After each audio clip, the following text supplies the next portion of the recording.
Then I let me in the door. Then I gave your boy a chance, now the youngin' finna blow. It's a shame finna put the game in the figure four. Youngin' fresh from out that bottom. Oh, welcome back to my channel. Before we get into it, make sure you like, subscribe, comment, man. You ain't gotta like, you ain't gotta comment, but I do appreciate it if you hit the sub button if you're new. Now, in this video, we talk about Attack on Titan, but in particular, we talk about my review for Attack on Titan Final Season, Episode 11. Now, I'm not gonna lie, I know a lot of anime owners are probably bored with the last couple of episodes that Attack on Titan Final Season has been giving us right now, but trust me when I say this is just the calm before the storm, because after the next episode, that's where everything pops off at, and once it pops off, it will not stop after that. And to be honest, with the pacing that the anime has been going, I don't really see them stopping at chapter 122, to be honest. But anyway, the episode starts off with Falco and Gabby escaping, and Falco is letting Gabby know, like, hey, what are you planning to do running away from the prison that they've been held at? And Gabby was like, they were gonna kill us eventually, but then Falco is trying to make her realize, like, hey, he was actually worried about you. But then Gabby says, are you really gonna believe those devils? We can't believe them, and we also can't believe Zeke. We can't believe nobody. Like, we are in enemy territory right now, and we just got betrayed by a person that we look up to and hope to be like him one day, and he's also highly respected by the Malayan government, and he just betrayed us. If everything that he was saying was most likely a lie, then we can't trust nothing that comes from the mouth of anybody. And right now, this is Gabby realizing that she most likely have been lied to her entire life, so she don't know what to believe at this moment. But after that, we see Rhino wake up, and Gilliard is telling him, like, hey, like, you look like you just had a bad dream. And he says that I wish it was a dream, which is a wink at the theory that Attack on Titan is nothing but a dream that Eren will wake up from, which is kind of true because Kid Eren does wake up from a dream that actually fucking happened. But after that, Rhino then says that he heard Gabby and Falco voices, which is possible because they are connected through via other paths. And by them being so close to Rhino and want to be like Rhino, that also plays a big part in it as well. But the reason why you heard Gabby and Falco voices is because they are connected through via other paths. Like, every alien is connected through via other paths, and you're even more connected when you share emotional contact with these people that you're connected to as well. So that's probably why you heard Gabby and Falco voices. But then it comes to Gabby and Falco at a lake and everything, and Falco is telling Gabby to take off her armband, like it's no point of having it, especially here while we're in enemy territory. It'd be kind of stupid to have the armband still on. And Falco says to Gabby, like, I don't even know how we even going to get back to Marley. But then Gabby says, I'm not going back until I understand why Zeke did what he did. Like, I truly want to understand why he betrayed Marley. He was highly respected by the Marleyan people, and he ended up betraying them, so I truly want to understand why he did that. And right now, Gabby is literally doing the same thing that Eren was doing to Rhino. Like, he wanted to understand why his mother got eaten. He wanted to understand why his life was turned upside down by the people that he highly respected. He didn't understand why, and the fact that Rhino wouldn't give him answers, it drove Eren insane. And it's doing the same thing with Gabby. Gabby is like totally angry because she can't get the answer that she wants. But after that, Falco goes to grab the armband off of Gabby's arm, and Gabby pins down Falco and tells him, like, hey, if you take that off of me, then I won't be different from all the aliens that's on Paradise Island. Instead of being respected by the Malayan people, I'll be looked at as a devil by the Malayan people, and I just don't want to be like that, because if I'm looked at as a devil, then I can't truly be happy being born as an alien. And that's why she don't really understand why Zeke betrayed him, because he was highly respected by these people. He wasn't looked at as a devil by the Malayan people, and he ended up betraying them. And now, instead of being highly respected by the Malayan people, he is now looked at as a devil. And so it's fucking her head up because she don't understand why Zeke will want to be looked at as a devil, then highly respected by the Malayan people. But the fact that Gabby is so brainwashed, she think that it's good to be highly respected by these people that don't really give a fuck about you. And that's why Falco is telling her, like, you don't really need that armband, like, just take it off. It's no point of having it, because Falco understands that what's the point of being highly respected by people that don't really give a fuck about you. But then Gabby asks Falco, like, hey, why did you even follow me? Like, it's no point of you dying as well.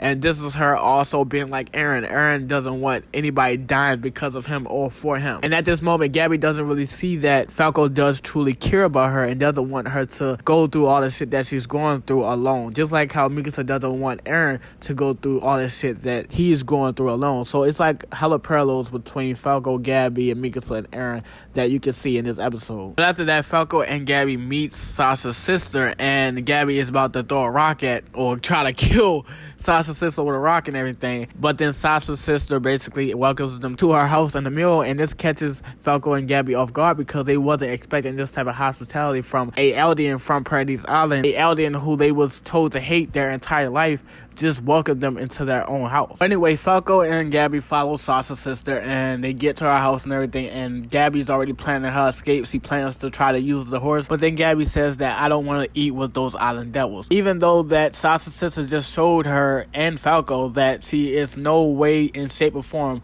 a fucking devil. Gabby just can't believe what's right in front of her. She sees that, yeah, she's been nice and everything, but what if she's lying and just acting like she's nice and she really is a devil? Like I said, Gabby is in a position where she doesn't really trust anything that is been said or anything that she really sees. For her to understand what the fuck really going on, you have to smack that bitch probably like 5 times. Gabby and Falco walks into Sasha's home and she hears Sasha's parents talk for the first time, and she realized that they have a southern accent. And now Gabby is starting to understand that this island that is ran by so-called devils have the same type of people that they have over there in Marley. So she's starting to realize that this place that they're at right now is not that different from Marley. So she's starting to understand. But like I said, you got smacked that bitch by like 5 times. But then we see how Hanji is being confronted by the press and everything, because information had got leaked to the public that they put Eren Yeager in jail. They don't understand why, because Eren Yeager was doing something right. He didn't do anything wrong. He was just protecting his people and making sure that his people have a future. So it's like, what's the problem here? Why did you lock him up? And then they confront her about how that information about Eren Yeager being locked up did not reach the public. And then they asked him to, like, damn, can we believe in you? Like, are you still going to do the things that you said you was going to do? And you can truly see how stressful it is for her to be the commander, because she don't know what to do. But then she says that everything that they do is for the sake of the Eldian people. But if it's truly for the sake of Eldian people, then why the fuck did you lock up Eren Yeager, the only person that's actually trying to save the Eldian people? So the public is like, what the fuck are y'all doing? Like, do y'all know what y'all doing? Y'all literally locked up the only person that can save us. The fuck are y'all doing? Like, her saying that everything we do is for the sake of the Eldian people, but then locking up the only person that can save the Eldian people literally contradicts what the fuck you just said. So are you really doing it for the sake of Eldian people or what? But then the episode cuts to when Hanji confronts Flock and the rest of the new recruits, aka the Jaegerists, the people that actually believe that what the fuck Eren is doing is right. And the fact that he was doing something right, which is protecting his own people, he should not be locked up for that. But then we see Hanji actually take initiative and says that I'm the reason why all this shit even happened. If I never would have made the decision to see Zeke's plan go through, then maybe Eren would have never went this far and pushed all of this on us. And because this is all me and my fault, then I can no longer let Eren continue to act out. I can no longer let Eren continue to have his way and have things done his way. At the end of the day, I'm the commander. But after that, Hanji put the Jaegerists in jail, and she gets a flashback from the time when that guy that she tortured a long time ago, back in season 3 of part 1, said that the stage always needs someone to fill in the role. Even if the actor leaves, another will come to fill his place. And the role that they're talking about is not just the role as commander, but Hanji needs to be Irvin. And Irvin is the hardest character to play at, because there's just way too many expectations that come with that role. And Hanji is truly tired of trying to live up to those expectations that Irvin had left. But then it cuts to Mikasa putting Louise in jail, and it turns out this is the same girl that Mikasa had saved back in season 1 when she was a little girl. And seeing how Mikasa took down that Titan in front of Louise, it made her want to be just like Mikasa. Like, she got the same haircut, she wanted to be in the same cell as her, she wants to be like Mikasa, which is probably the reason why she is following Eren and has become a Jaeger. But then Louise then says that she doesn't regret going against military regulation, and if the goal is to win, then rules are not absolute, which is totally correct. Like, if you're trying to get to a certain goal, then you should be doing any and everything to get to that goal, even if that means breaking the rules. That's just like with Eren. Eren preaches freedom, and he preaches that he wants all his friends to live long lives, but shit, if you go against me, bitch, I gotta kill you, because at the end of the day, I need to win. And to get to that certain goal, I will sacrifice any of my friends who gained the freedom of not only the Eldians that's on Paradise Island right now, but the Eldians that are born into this world years after this. At the end of the day, wasn't we doing that anyway? Like, Irvin did it, and all Eren is trying to do is stopping the cycle of having to sacrifice people, so you don't never have to sacrifice nobody ever again. But then Louise shows Mikasa that she's just like her, and she says that ever since that day I haven't changed a bit. That day when I saw you take down that Titan, I realized that it was okay to fight against unjust violence. And Louise saying that to Mikasa is trying to make her realize what the fuck Eren is doing is right. The fact that it wasn't fair what had happened to the Eldian people that's on Paradise Island. It wasn't fair, and all Eren is doing is fighting back. That's it. At the end of the day, they declared a war on Eren. He let Willie Tybur finish. Like, they declared war on him. But after that, Louise then says to Mikasa, like, hey, ever since that day I seen you, I wanted to be like you. And she asks Mikasa, like, hey, why did you join the Servant Corps in the first place? If it's for Eren Yeager, then you should free him. And her saying this to Mikasa, it makes her mad. And low-key, me realizing what the fuck she just said ties into Mikasa over about her resetting time and creating a different reality. So I got more evidence to make that video. Her saying that, and the fact that Mikasa got mad, she did the same thing in her OVA when Eren said it. So yeah, I'm about to start making that video soon, like really, really soon, because her saying that is like a little nod to her OVA. So Isayama, you mother. But like I said, Mikasa kind of get mad and everything, and she tells Louise to shut her mouth, and then Mikasa turns around and sees that Louise has dedicated her heart. So Louise really believes in what the fuck she's talking about. And Mikasa seeing that, it causes a flashback to the day when Eren killed those two men in order to save Mikasa's life, and she felt the same way. When she seen how Eren was able to fight against unjust violence, Mikasa also felt the same way how Louise felt. Like, damn, when I seen Eren kill those two men with just nothing but human strength, it also made me want to be like Eren and be as strong as him. And Eren telling Mikasa like, hey, if you don't fight, then you can't win, and if you lose, then you can't live. So fight the fucking win, because if you don't fight at all, you can't live. So fucking fight. So Mikasa knows what Eren is doing is right, and she knows that shit. And this is the first time we can actually see from her point of view when she gets a headache. And the reason why she gets a headache is because she's trying to fight against her Akuma instincts to always protect Eren. So when she tries to fight against those Akuma instincts, her Akuma instincts fight back by showing her why she is protecting Eren